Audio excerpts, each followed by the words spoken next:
Welcome to the Banker Lamp. Please enjoy the video. You start in Settings to change display filters quickly.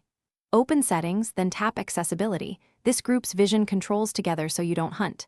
Next, choose Display and Text Size. Once there, look for Color Filters. Why here? Because color filters are a display overlay that modifies all screen colors. Changing it here affects the entire device. Tap Color Filters to reveal the switch. Make sure your iPhone is unlocked and not in guided access. Now you're ready for the next step. You now see the color filters screen with a live preview. To disable, tap the color filters toggle to off.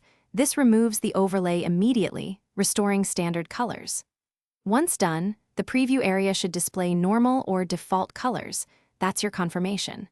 Make sure to exit back to the home screen and open an app or photo to verify color accuracy. If you used a shortcut or accessibility shortcut before, check shortcuts to avoid it turning on again unexpectedly. Finish by checking related settings.